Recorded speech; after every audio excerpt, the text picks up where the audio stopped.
નમસ્તે વિદ્યાર્થી મિત્રો, ધોરણ 11 વિષય ગુજરાતી, કાવ્ય 3 સુદામા ચરિત્ર પાર્ટ 2.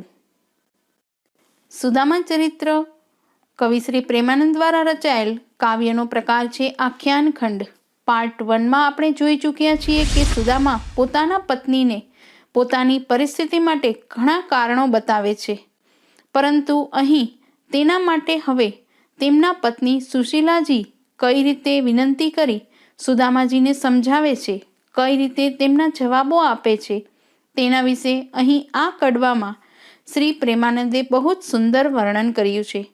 કવિ પ્રેમાનંદ વિશે તો આપણે પાર્ટ 1માં માહિતી મેળવી જ ચૂક્યા છીએ.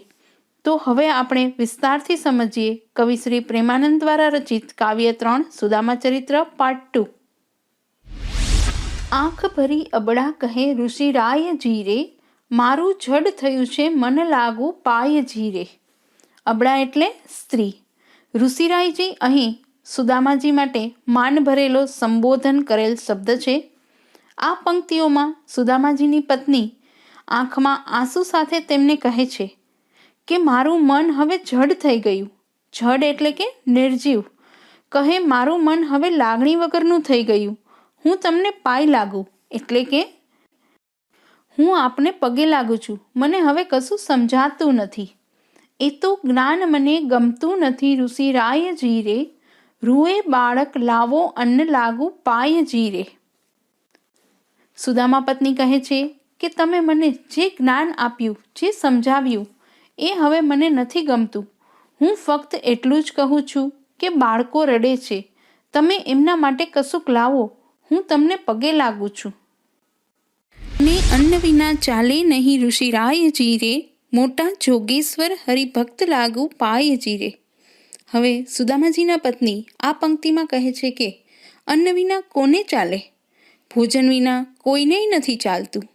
તમે ભલે જોગેશ્વર એટલે શિવ અને હરિભક્ત એટલે વિષ્ણુના ભક્ત હોય. તે કહે તમે ભલે મોટા શિવજીના કે વિષ્ણુજીના ભક્ત રહ્યા હોય, પણ હું તમને પગે લાગુ છું. અન્ન વિના કોઈને ચાલે નહીં.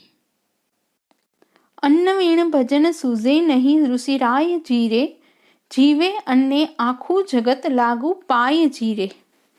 અન્ન વીણ એટલે કે અનાજ વગર.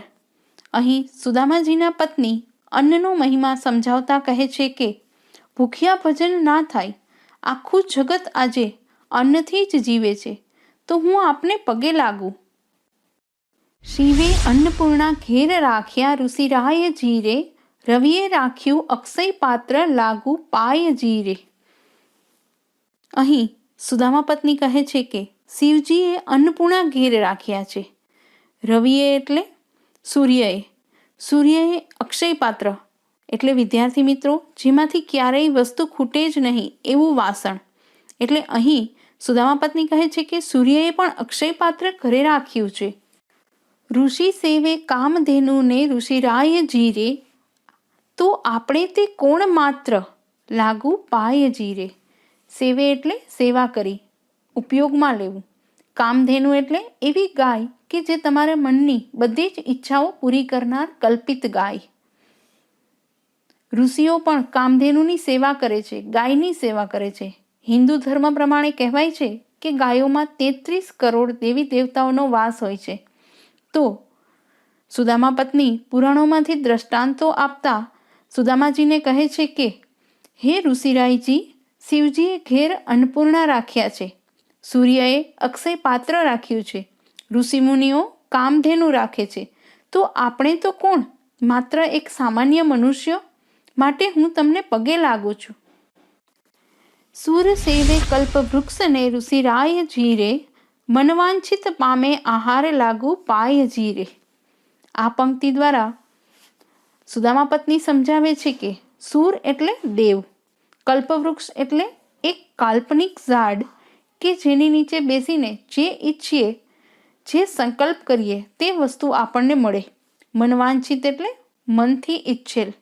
માટે અહીં સુદામા પત્ની કહે છે દેવોએ પણ કલ્પવૃક્ષ પોતાની પાસે રાખ્યું છે કે તેઓ મનમાં જે કાંઈ ઈચ્છા હોય તે તેઓ પામે છે, તેઓ તે આહાર મેળવી શકે છે. ધર્મ પ્રાણ અન્ન વિના નહીં ઋષિરાય જીરે, ઊભો અન્ને સકળ સંસાર લાગુ પાય જીરે. અહીંયા છેલ્લે સુદામા પત્ની કહે છે કે તમે મને જે કંઈ પણ ધર્મની વાતો કરો છો તેમના માટે હું તમને કહું છું કે ભોજન વગર ધર્મ કે પ્રાણ ટકતા નથી. સમગ્ર જગત અન્નથી જ ચાલે છે. એટલા માટે જ ભોજન માટે હું તમને પગે લાગુ છું કે તમે જાઓ. ફેરાનું ફળ જાશે નહીં ઋષિરાય જીરે, જય જાચો કૃષ્ણ બળદેવ લાગુ પાય જીરે. આ પંક્તિમાં સુદામાજીની પત્ની તેમને કહે છે કે તમારા ફેરાનું ફળ જશે નહીં, એટલે કે પ્રયત્ન નિષ્ફળ નહીં જાય. કૃષ્ણ બળદેવ પાસે જઈ યાચના કરો, હું તમને પગે લાગુ છું. અક્ષર લખ્યા દારિદ્ર્યના ઋષિરાય જીરે, ધોષે ધરણીધર તતખેવ લાગુ પાય જીરે. દરિદ્ર એટલે ગરીબી. ધરણીધર, અહીં બે શબ્દ છે. ધરણી એટલે ધરતી અને ધર એટલે ધરનાર. અહીં આ શબ્દ વિષ્ણુ માટે પ્રયોજાયો છે. તતખેવ એટલે તરત જ. આ પંક્તિમાં સુદામાજીના પત્ની ને શ્રી કૃષ્ણ ઉપર પૂરો ભરોસો છે.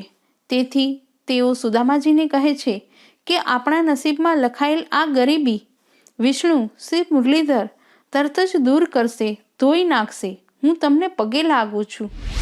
વલણ તતખેવ ત્રિકમ છેદશે, દારિદ્ર કેરા ઝાડ રે, પ્રાણનાથ પધારો દ્વારિકા, હું માનું તમારો પાડ રે. આ પંક્તિઓ દ્વારા સુદામા પત્ની સુદામાજીને સમજાવે છે કે તમે તરત જ ત્રિકમ એટલે કે વિષ્ણુ શ્રી કૃષ્ણ તમે તરત જ ત્યાં જાઓ. તેઓ આપણા ગરીબીના ઝાડ કાપી નાખશે. માટે હે પ્રાણનાથ, તમે દ્વારિકા જાઓ, હું તમારો આભાર માનું છું. આમ પ્રેમાનંદ રચિત સુદામા ચરિત્રમાં પતિ પત્નીના સંવાદમાં આટલી વિકટ પરિસ્થિતિમાં પણ કડવાશ નથી, તે આ કડવું વાંચતા સમજાય છે.